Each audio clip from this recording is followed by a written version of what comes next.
And it made me reflect back to the 60s when we were singing the song from Hair, which was the dawning of the Age of Aquarius. Yeah. And I started thinking about, well, is there another term for Aquarius?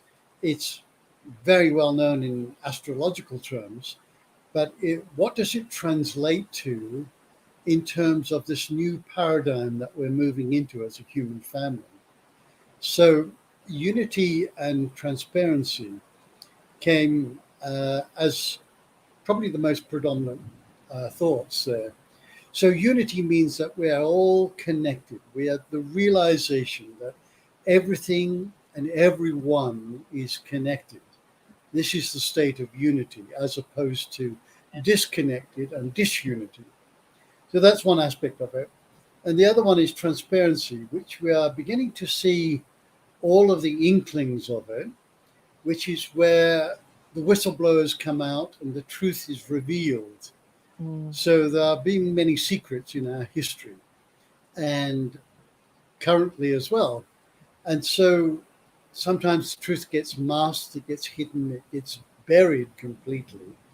And the age of transparency where there will be no BS, and people will be so in tune with their intuition that they will know if something is off, if something's not authentic, somebody's not being truthful. They will just know it. There'll be a inner voice perhaps guiding them, or just a inner knowingness that there's something not quite right here. Can't put my finger on it necessarily, but not quite right. So there you have it. We're birthing the age of unity and transparency. And I guess there could be loads and loads of other names that we want to put. And each of them, I'm sure, would be valid. But just for the purpose of this exercise, those two. Back to you. I think they're two very good words. But before I talk about that, I just want to welcome everyone that's watching this morning and confess, sorry, Rick, that even though we went through our start up to the show, with the countdown and music and everything, I didn't hit live. But we are live now, so we're a little bit later than usual, and forgive me for that. But everyone that's joining us, we're both in a rainstorm now. Bearing in mind how our connection has gone at times during rainstorms, we all need you to cross your fingers that this live stream continues, because I'm coming to you from Portugal, and Rick is live from Bali, and you might be able to see some of the gorgeous natural Balinese habitat in the background. It's very exotic. So you were talking about unity and transparency as the two words you've chosen to represent this oncoming time. And you also mentioned the Age of Aquarius. Of course, Aquarius, the sign, is actually known for its transparency. And it's the 11th sign of the zodiac. And it's like the 11, the number 11 in astrology is associated with like a downloading of information and a sharing of it and an equality of it.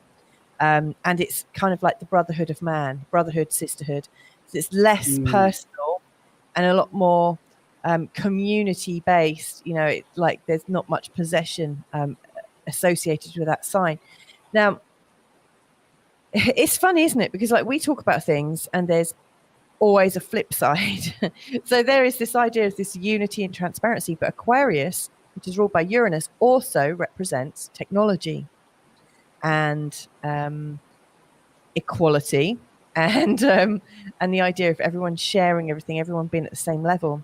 And so there's these two kind of things going on as far as I can see. We've got like the Great Reset on one hand, which is favoring an inorganic technological equality based on everyone being like having nothing and being really happy about it.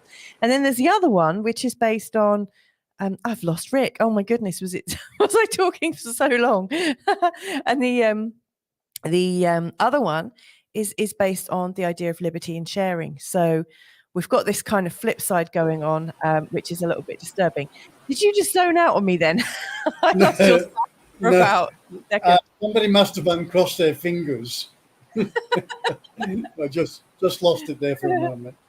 Yeah, so And there's like and great and reset and great great awakening is what I'm seeing. You know. yes, yeah. And I'm loving this, the way this is going already, because um, you are the astrologer. You're the astrologer personified, and it's not an area that I'm completely au fait with. I have some familiar with it. So I'm hoping that we'll be able to bounce these two off the age of Aquarius and how that fits in with the age of transparency and unity, because Mm, there are two aspects. There's many aspects. They're multifaceted. mm. So keep going with your read on what you see as the age of Aquarius, and Mm. what sort of things we could expect, perhaps, and when is it? Oh, well, people have been talking about that for a long time. I actually think we're in it. And I'd like, you know, when does a birth happen? Does it actually happen when somebody is physically born? Or does the birth happen, you know, is it a gradual stage? I mean, in terms of us, it might last a day or two. We're talking about a new age. And, you know, some people turn up at the party a little bit early, and there's always like the late stragglers that come in a bit cool at the end. So I think it's a bit like a party, and you know, a lot of people have been in it for a long time, and some of us are joining. Some of us have been here their whole lives. Um, and astrologically, I actually think that the kind of start of it probably really started to come in when Jupiter and Saturn were in a conjunction at 0 degrees in the sign of Aquarius. Funnily enough, Venus and Mars have just been in a conjunction there this week. But that point, 0 degrees in the sign of Aquarius, is very much about leaving behind the corporate and the self-interest and going into a place of community interest. So yeah, there's all these things, but Pluto is the like furthest away. I know you've been watching something about Pluto and Uranus, Rick, behind the scenes. Pluto is going into the sign of Aquarius, not just yet, but he's getting really close to it.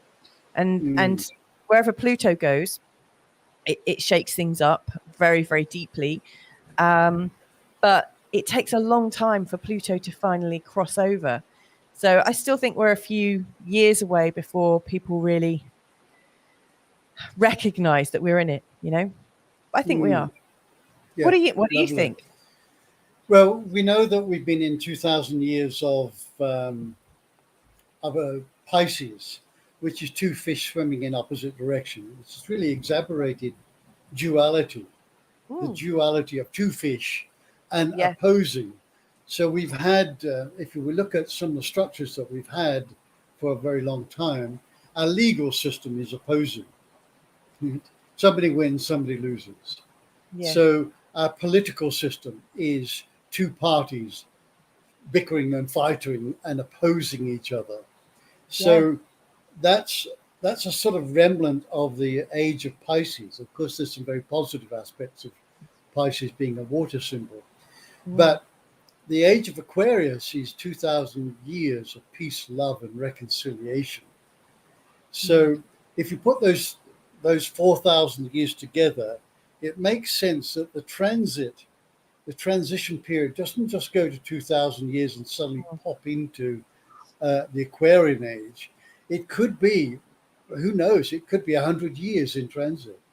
Yeah. But the other day I did read, yeah, I'm sneaking up so I can be a bit more au fait with your astrology, that somebody was suggesting the 20th of December 2020 Yep. was a moot point in the astrological signs, which could be the transit point. So we've been building up, and now we're integrating into the age of Aquarius and the age of transparency. So it makes sense that if we've been building up, then it doesn't depreciate, it just gets bigger as a concept Yeah. and as a behavior. And this was just the tipping point that where, yes, we could well be in it, but it could take still many years to fully form, where it permeates into every nook and cranny on planet Earth. Yeah. So yeah. It's so funny that you've said that point on the 20th of December 2020, because not only was that my birthday 2 years ago, but 2 years ago, I'm losing track of time, but that was actually the day that I was referring to, when Jupiter and Saturn came into a conjunction together. Yes. And one of the significance, Pluto going into the sign, like Pluto, Neptune, and Uranus, they're seen as the outer planets. They're seen as the planets that affect our collective unconsciousness, and also our perceived conscious minds. It creates the trends and the generalities, but it's not personal. It's far removed, and it affects us. But we need something to kind of translate that energy into the personal side of astrology, which is ruled by the Sun, the Moon, Mercury, Venus, and Mars. And those two bridge points are Saturn and Jupiter. And they both represent authority. Like Jupiter is that authority that's a visionary, that sees the big picture. And Saturn is like the middle manager. He gets a bad rap, actually. There are positives and negatives to both. In fact, I did, I think around December 2020, I did a show about Saturn and Jupiter, and whether one was Jesus and one was Satan, because they kind of play those roles. And if you think of it, they almost bring the outer sense of consciousness to our personal lives. If you believe in Jesus or Satan, for instance, but they are like the gatekeepers. They help us to birth these difficult to conceive ideas that are not personal. And this sort of outer consciousness comes and permeates into our personal lives, and then we can experience it. So yeah, a bit of a psychological astrology there. I know we've got people watching us, so I'd like to hear from you guys. Like, where do you think the astrology, the Age of Aquarius is leading us? What do you think it is? What have you sensed about it? Do you sense we're in a time of unity and transparency? I mean, what do you think at the moment about the idea of the Third World War, Rick? Having been in a war in Vietnam, I don't like the idea of it at all. Yeah. It's insane. It's inhumane. It's complete and utter insanity to be waging war on our brothers and sisters. And we are all brothers and sisters, despite our culture, religion, the color of our skin, all of that. So none of that makes any sense whatsoever. But in the age of transparency, what will be more and more revealed, and it's already being done so in the Ukraine now. There's a backstory to Ukraine, which I'm not going to go into, but will invite anybody to have a look at what has preceded this, what US intervention, what CIA, what were their motives, and move away from mainstream media, because mainstream media has already been caught out in this last 10 days or so of faking invasion stuff, of planes flying over in a display in Moscow, but this was the beginning of the attack. There's a lot of fake news out there. Yeah, and I believe they use bits of gaming like video, because like the gaming video has lots of Warcraft type images, and some of those were used. I think there was even a clip from Star Wars used in mainstream media. So rather than siding, because I don't side, but what it is an invitation. Is there something behind this, or am I being soaked in the narrative that is being pushed for whatever motive is behind it? So that's what I was. That would be my thoughts on it. But if we come back to the astrological side of things, Stan Grof made a beautiful metaphor of what was going on with the human race, and that was the birthing of a child.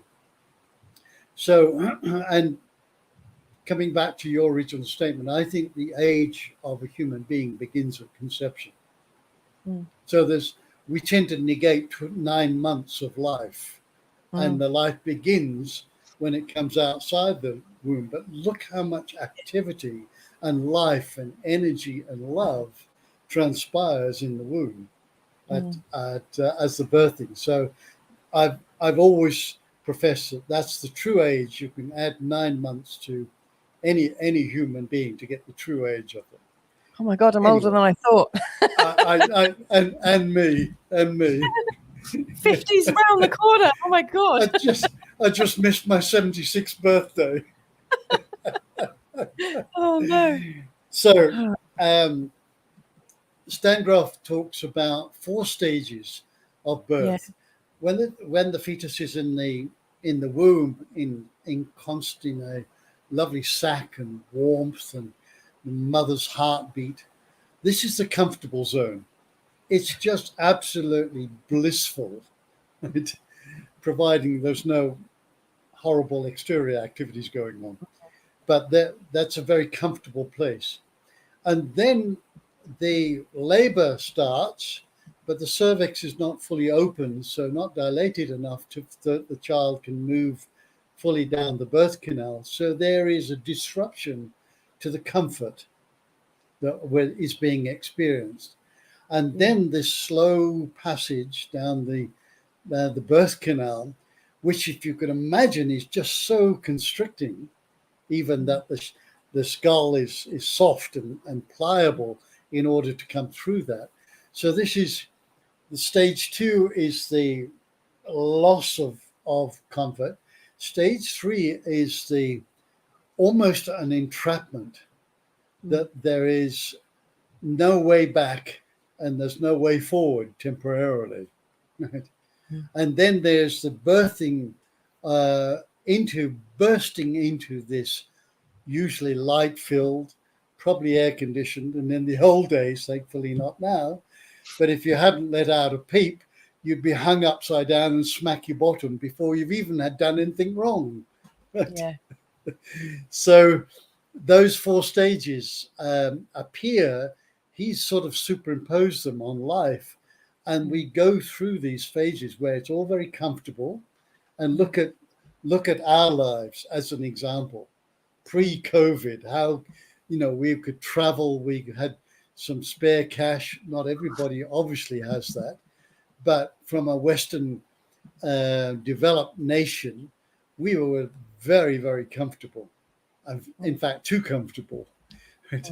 So, and then we've gone through the stages now where we're birthing this new humanity, and there's no going back. We will experience the comfort again, but we have to go through this process of change. And as I've said many times in the past, crisis is the driver of change. And look how much crisis we've got now. We have our own internal crisis, fighting the demons and our own personal conscious path. Crisis within families, with communities, with nations. We've now got a war going on in Europe, with the environment.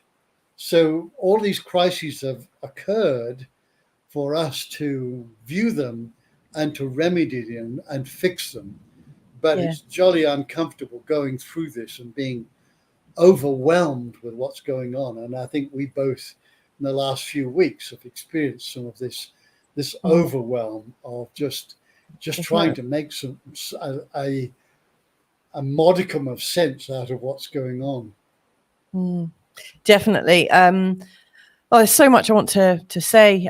Before I do, I just want to say Moaz is joining us once again. Welcome back, Moaz. He's saying "Bom dia, Louisa, Eric," alluding to the fact that I'm in Portugal. He's also saying I'm the first one here. He was actually here before we were. Bless him. Bless your cotton socks. There's a couple of things. first of all, I agree with what you're saying about the 4 stages of the birthing process. And about 6 months ago, Carl and I were having a trip down memory lane, and we were going through YouTube and playing some of the old tracks that we used to like listening to when we were younger.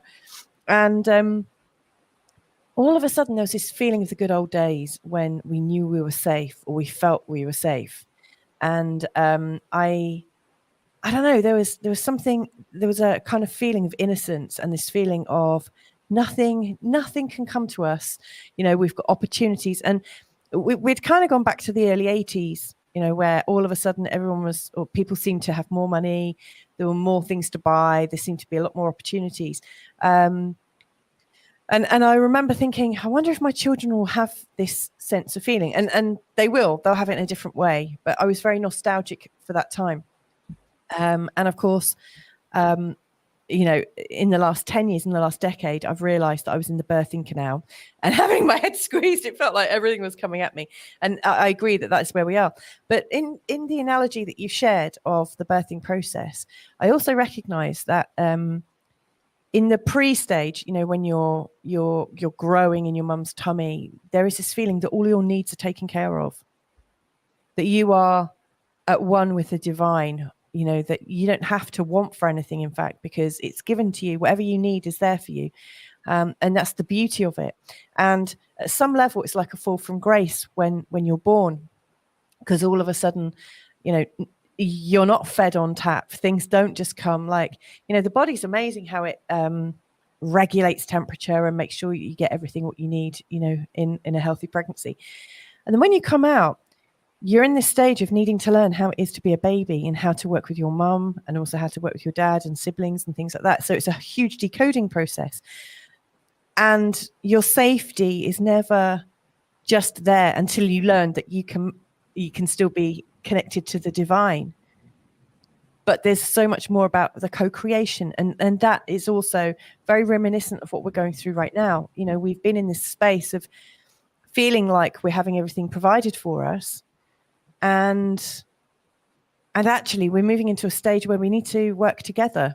And whether we've been educated out of it, which I think we have, or whether, you know, like it's something we don't innately know. I think we innately know how to work together, but we need to relearn it. But we're at this stage of like creating a community vision, like working together. Does that make sense? It does. It makes perfect sense. And the analogy is, when we're a tiny baby, we're completely dependent on exterior help to wash us, clean us, feed us, clothe us, put us down to sleep. Absolutely 100% dependent. And if you're not good enough and your mum gets upset, or, you know, what happens if your mum was to not be there? I mean, it's a trauma, isn't it? That separation anxiety. Yeah. Must just say hello to good friend Gemma O'Rourke, who is a bit of a spiritual beauty, I have to say. Hello, my loves. She's coming from Tasmania. Lovely. A Tassie girl. Welcome. Gemma's lovely. I'm glad you're here, Gemma. Let us know, what do you think? When has the Age of Aquarius started in your eyes?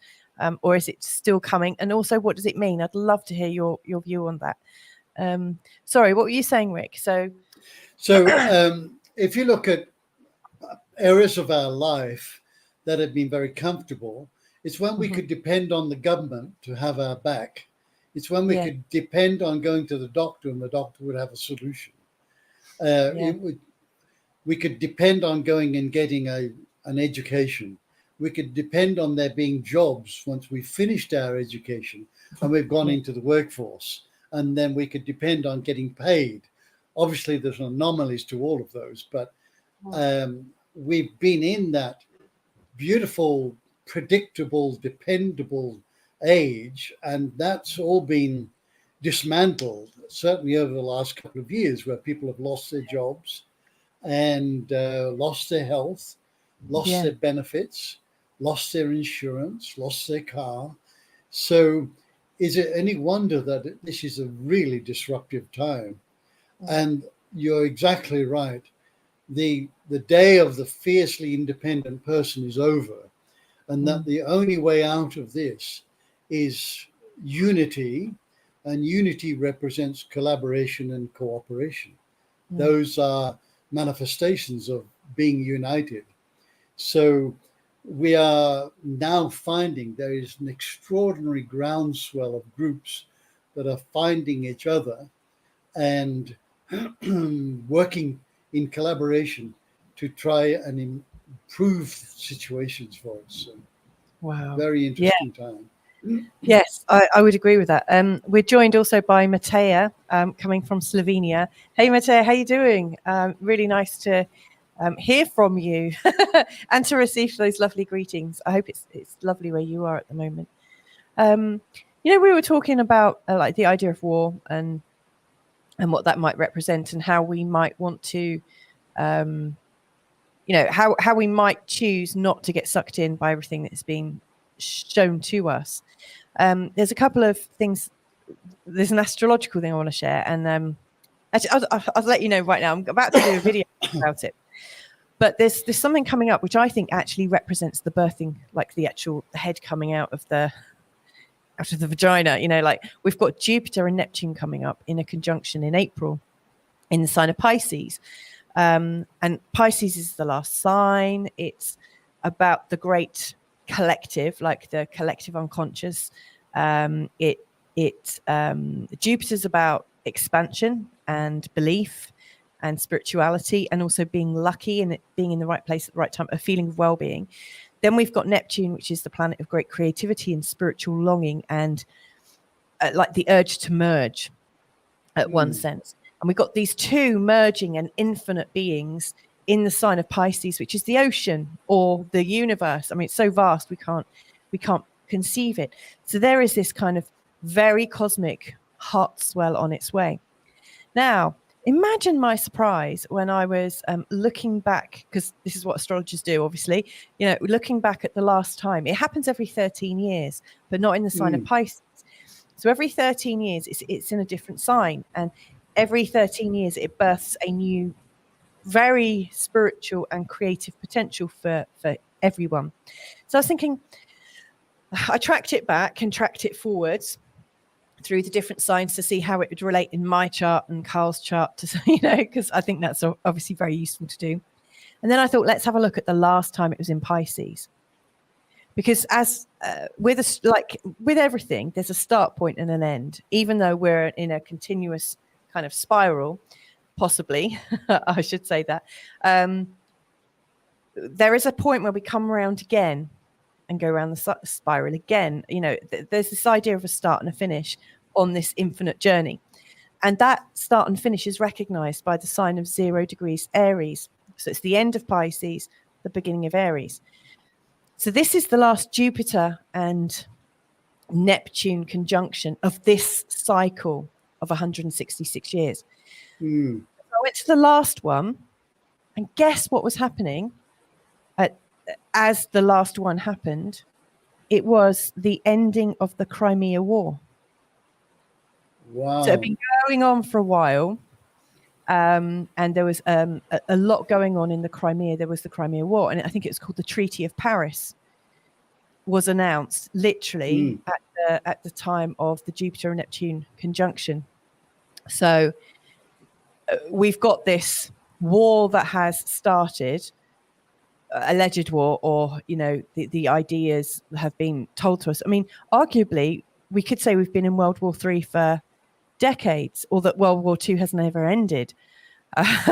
There's lots of things that would back that up, but we've got this scenario going on in Crimea, in the same area, as 166 years ago. So I'm calling that a cycle.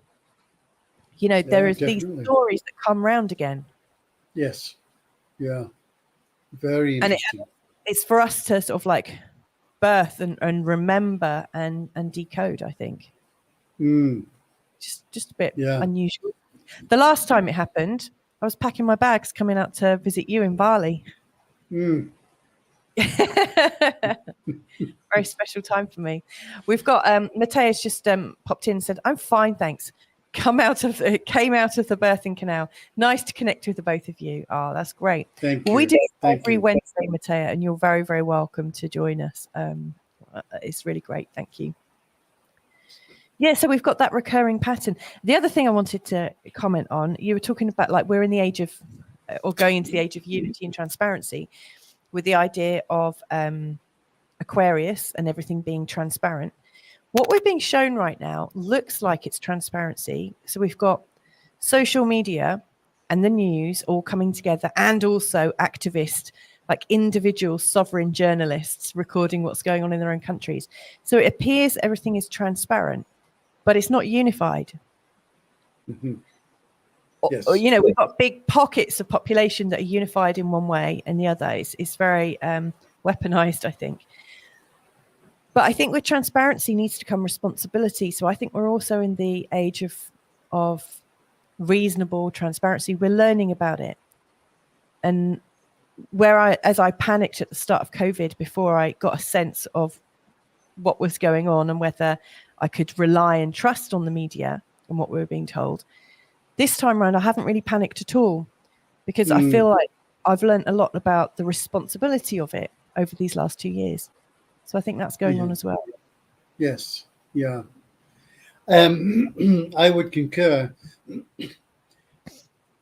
I guess the shades of transparency, but transparency, if something is transparent, it's transparent. And there can always be a mock-up, an illusion, an apparent situation. And what we're seeing now is not true transparency, unless it is really honest journalism, really honest, not bought and paid journalism.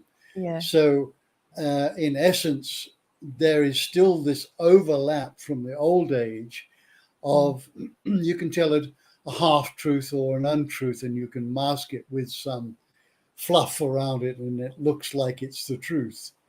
And this is where in the age of transparency, the discernment comes really to the fore.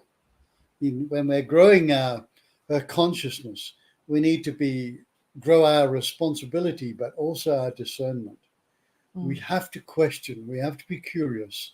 We have to trust our intuition on what's going on. If we're not discerning, we're just going to blindly follow, like sheep, whoever is the biggest or loudest authority. So this is being countered now by alternative media that have moved away from Facebook and YouTube, where they're being censored, and now have got independence away from that. They've birthed, and now they're not dependent on another avenue to get their message out, but one that is secure and that can't be pulled down, or at least it doesn't appear to be pulled down. And these people will radiate to this to find more authentic journalism and reporting that will, I'm sure, resonate with a lot of people. But it's all in its infancy. It's only just being birthed. If you take Julian Assange as an example, he is being used as an example that if you speak the truth, this is what's going to happen to you. Right?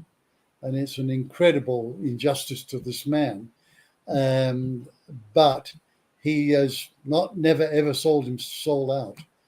So he's a hero in my eyes, and he's an advocate of honest, open, transparent journalism.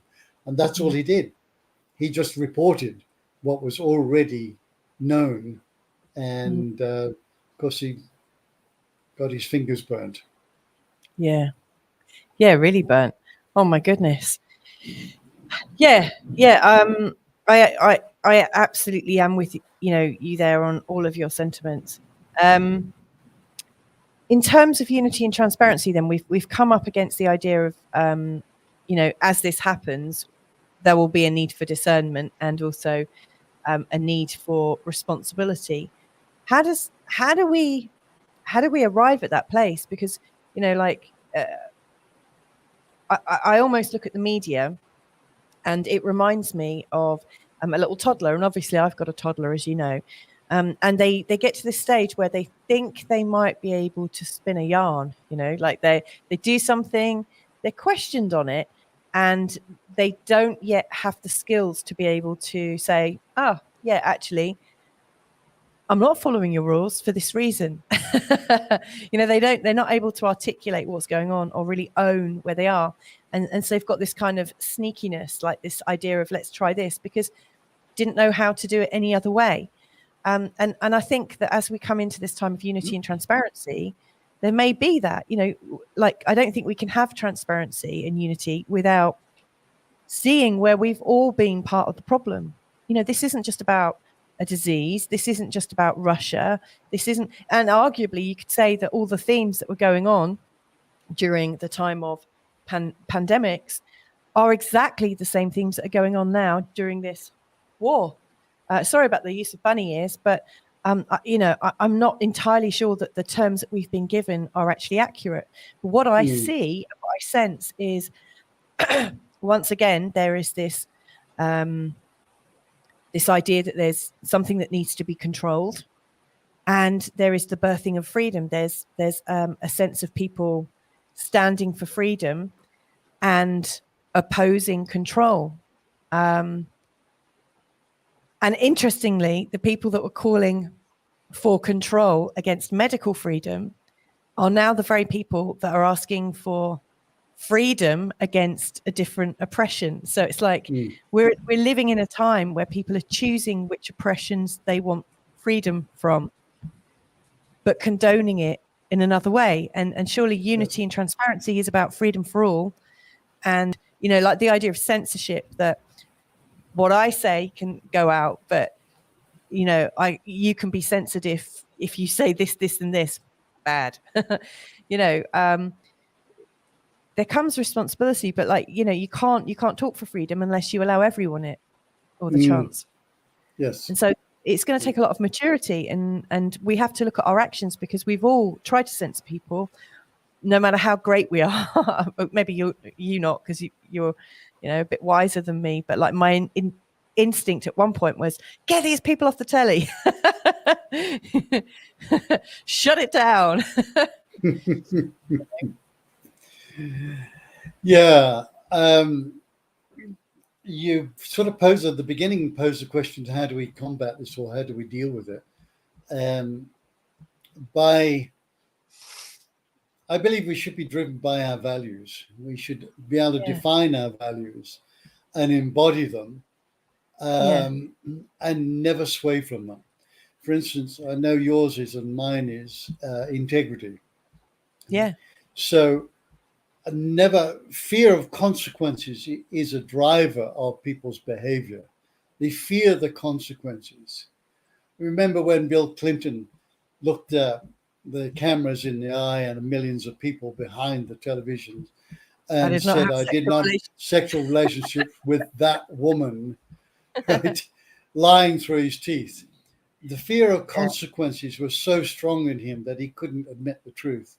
He didn't have the fortitude or the courage to admit to it, which, had he have done that, would have been a very different situation. Would have been a very, very different situation. So fear of consequences will help dismantle people's values. So if you value integrity, which is being honest and open and truthful and faithful and delivering what you promise as a package, then you have to embody that. There can be no wavering from it. It's the total embodiment of it, and it's a refusal to do anything else but to follow that value, no matter what the consequences could be. And I'm holding up Julian Assange as an example. He's never backed down and said, yeah, I was wrong. I deserve to be punished, blah, blah, blah. He's always stood by his principles, that he was just openly, honestly reporting what was there. So, and we've had other people that would stay by their integrity. Mahatma Gandhi, Dr. Martin Luther King, Saint Bernadette. There's history is peppered with people that have had extraordinary integrity. And this And is where they are killed at some point, aren't they? exactly. And there's fear of consequences, because look, it happened to John Lennon, it happened to Martin Luther King. Is it likely to happen to me? And I'm now going to forgo my values because I fear the consequences. All right. So there's a lot hanging on it. All right. And then when you look at social media, where if you have a small business, or you need the social contracts in order to drive business into your own business and people, then you're going to toe the line to a certain degree, because if you step out with something that is opposed to the narrative, then there's a chance that you'll be censored or even deplatformed. So it's just a like question of sticking with your values and refusing to give in to this, even if it costs you your life. Integrity is more important than your immediate life. That's my catch cry. So. Can I just check? I know why you're probably saying that, but people that are watching today might not understand that and might say, "Oh, it's okay for you to say that," because a lot of people might say that. But can I ask where that sentiment's coming from, Rick? That your integrity and value. Well, I guess I've seen enough in my own life and witnessed enough where the lack of integrity, and been on the receiving end of it, right? The Vietnam War was portrayed as something completely different from what it originated and why we were there. So there's been some incredible letdowns of where we've taken on something as a truth, and it's been a complete and utter lie. Yeah. So I didn't want to experience that again for myself, but at the same time, I didn't want to impose that on somebody else, to be untruthful and barefaced lie to them, where there's always a chance that the truth is going to be revealed anyway. So it's just a core value. Yeah. It's a core value that, and I've had loads of opportunities where I could make tons of money, right? And I've given them up because I didn't believe in the integrity of the offerer, and it's been a way of life for so long that it's just part of my life now, and I teach it to my children.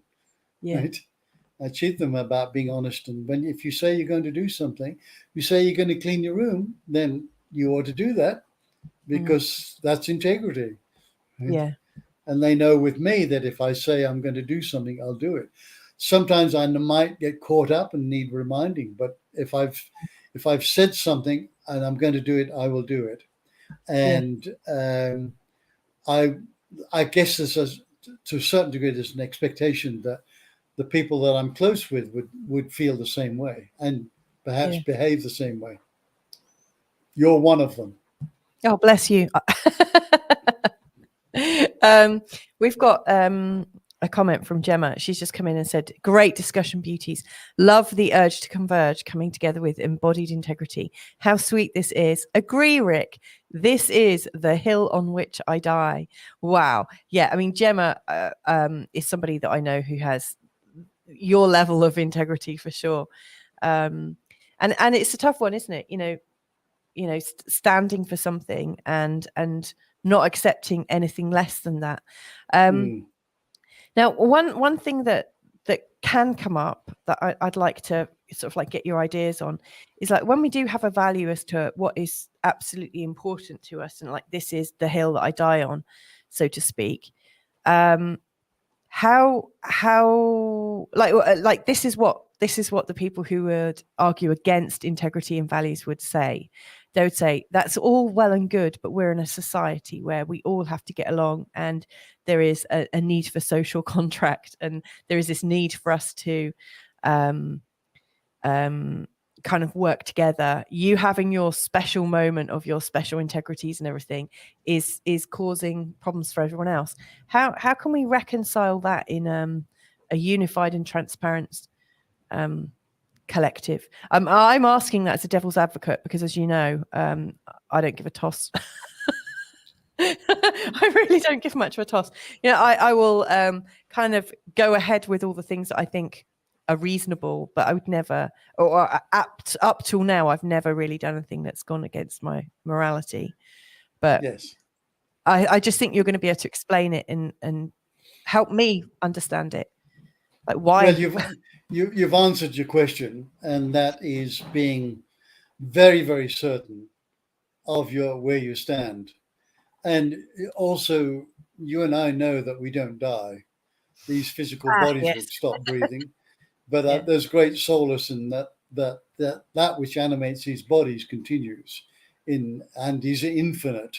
It is infinite consciousness. You can't kill that.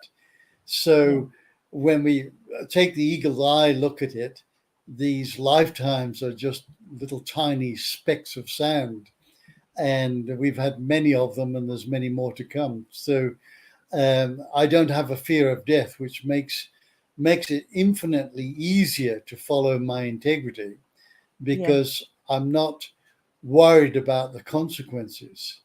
Now, I wouldn't want to choose to die prematurely, but if it was a question of my values and in my integrity is more important than my life. Yeah. And yes, that's going to be disruptive. It's going to be disruptive. You imagine if something happened to me, my kids, my family would be without a father and a husband. There's going to be disruption. There's going to be sadness. There's going to be grief. And yet I would go out just filled with love, both for myself and for this purpose of which I adhere, these values which I adhere. And it's not that I'm not caring about my family. I know they too would survive, and they too have their lessons and challenges as everybody else does. So it's yeah. Yes, that's beautiful. That's really beautiful. And actually, Moaz has just chimed in to say, I could listen to Louisa and Rick all day long. Oh, bless you. Thank you. That's sweet of you to say so. Yes, and that might be one of the reasons why these characters such as Julian Assange and like Gandhi and whatnot capture the imagination so much, because you get this idea that they are fearless. They are absolutely, they absolutely know who they are. Yes. And I guess in that moment, you would really know who you are. You would meet your maker, knowing your truth. I mean, obviously, it's all well and good me saying what I would and wouldn't do if I had a gun at my head. I may choose something else, who knows? But I don't think I would, but who knows? Interesting time. Talking about grief, what's coming up, I'm noticing in my threads and feeds, but also in and around clients at the moment, there is this theme of grief kind of rolling in at the moment. And I've been in a place of grief as well, a kind of loaned grief, actually, because I've been feeling the grief coming from people around me, and it's triggering grief in me. And what I realized at the same time this grief is coming in, there's also this heart swell, this big love energy, and I see them going hand in hand. Like it only hurts so much because you actually love. And if you didn't, there wouldn't be that. So there's this kind of bittersweet energy that's I'm sensing at the moment and picking up, that people are really hurting, but it's because their hearts are cracking wide open at the moment.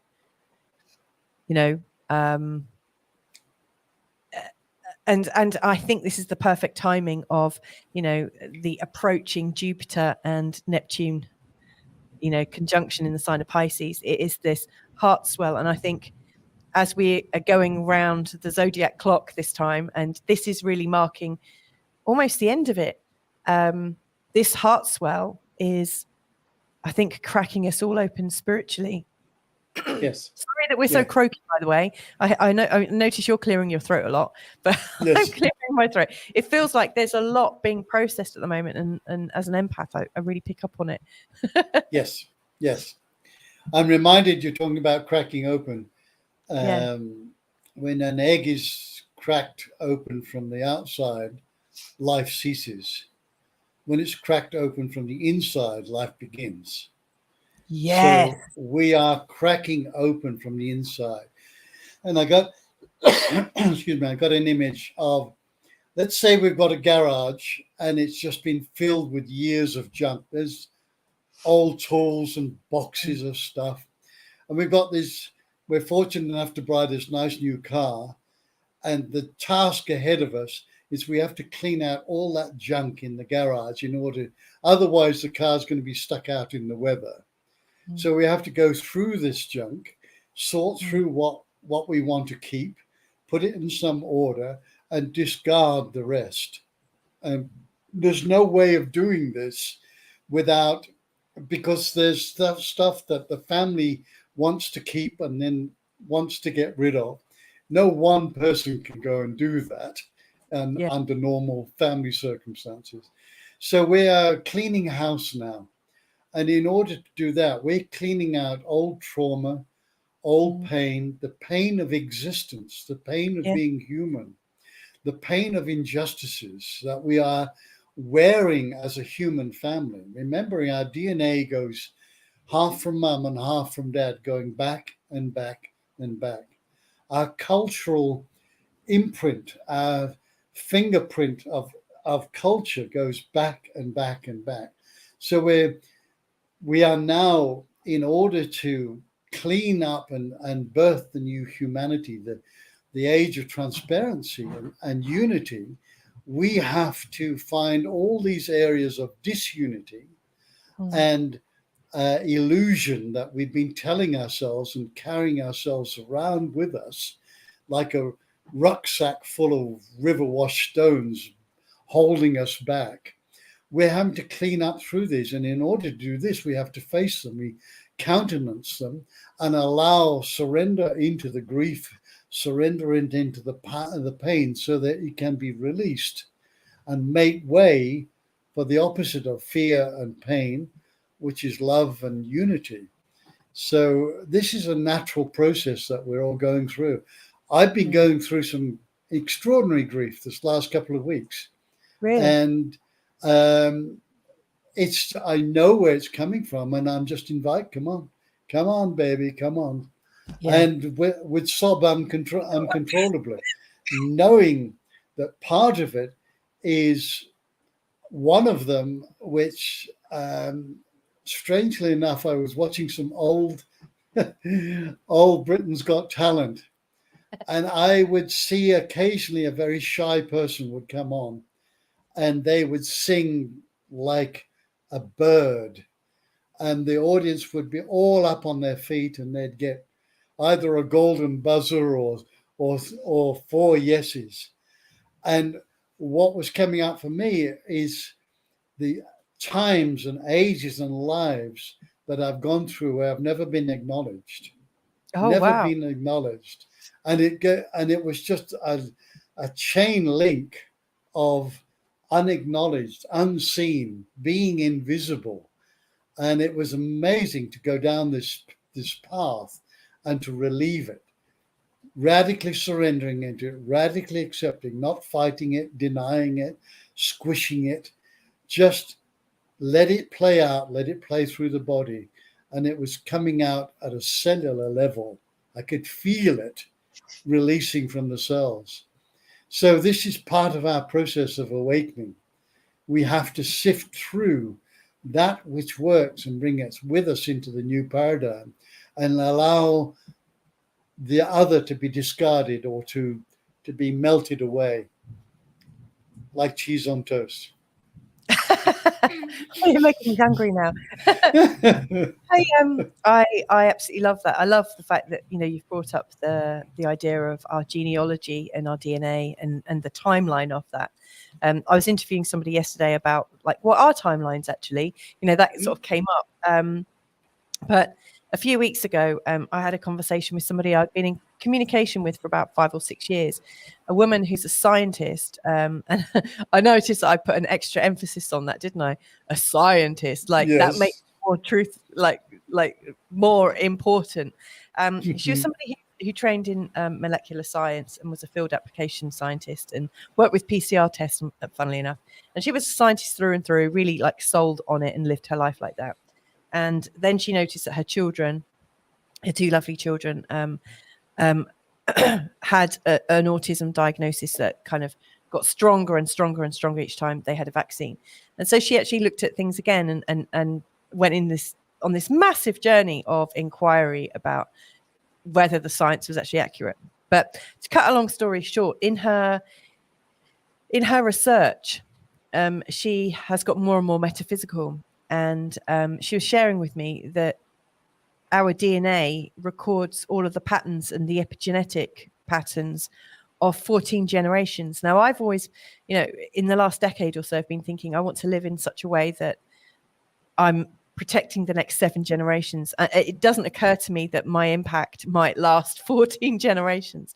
But it also got me thinking, I know nothing about my ancestors, and through another feel good conversation, actually, I realized that if I was reprogramming my internal water, like the cytoplasm of all of my cells, that actually most of my cells are just fresh air. It's just space, as you know, and we've spoken about this before.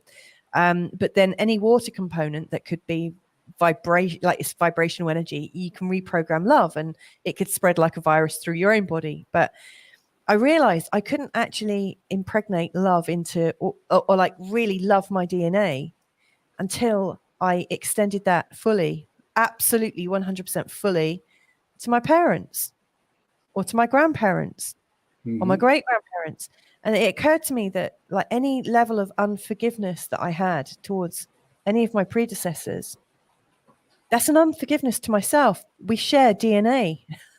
So if I've got this kind of like DNA grudge going on, it's going to be felt and shared.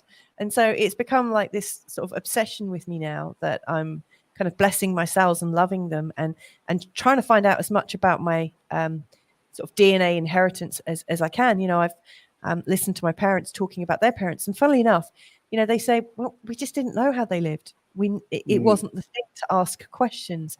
I've learned a lot, like an ancestor raising 6 children. My great grandmother, she lived above an abattoir and only 2 of her children survived. I can't imagine that level of grief or poverty to accept those kinds of living conditions.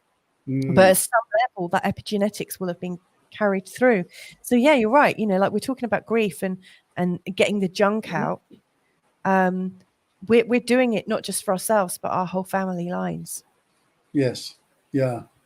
And we don't need to go on to a massive regression therapy, going back and back and back. I think, we talked about discernment and responsibility to grow with consciousness.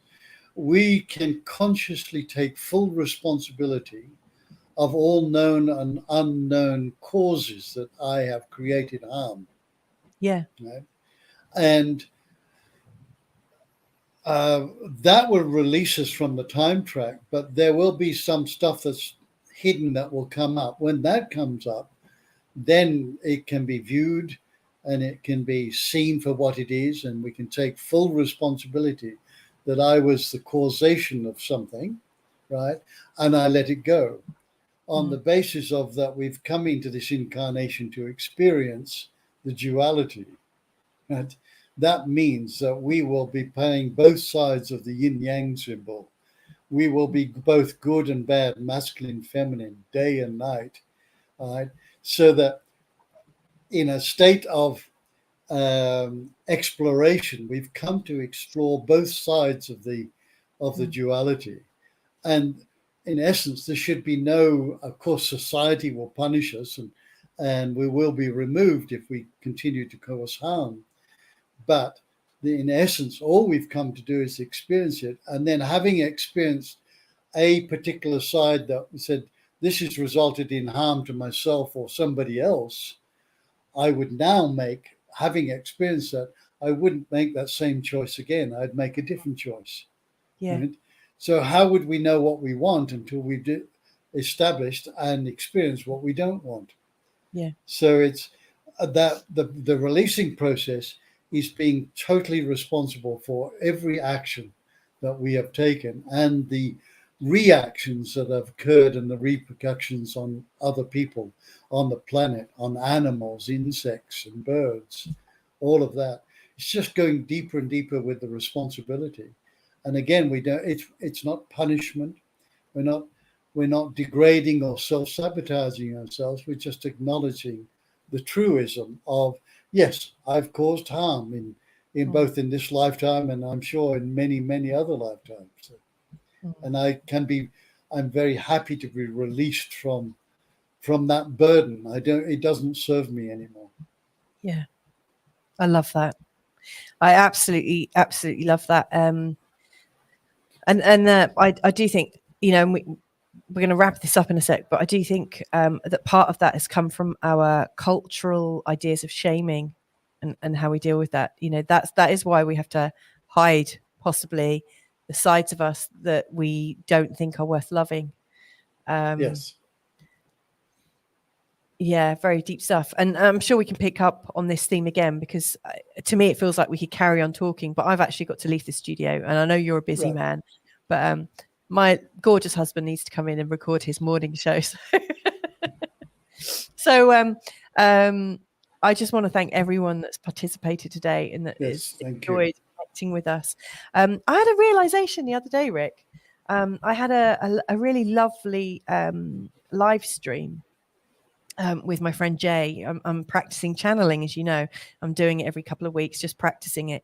And we had this really kind of a wonderful moment. And I realized why it happened. And it was because we're in a co-creative space, so I really, truly mean it. And I knew it intellectually before, but I really felt it a couple of weeks ago. So you guys that are here listening to us and that are welcoming us, even if you're watching and you're not commenting, the fact that you're with us, we're co-creating. And so what comes out of mine and Rick's mouths is also because of what you're thinking and how you're being and how you're showing up. So this is a really sort of like beautiful co-creation. And I think today it's definitely one of our more magical conversations. And I find them all magical, but it was so much better for you all being here and watching. Yeah. Thank you for that. Everything is energy. Yeah. So we are co-creating in the great wheel of life. We're co-creating in this field of potential. We are birthing ideas and opinions and history and the future. So we're all in this together.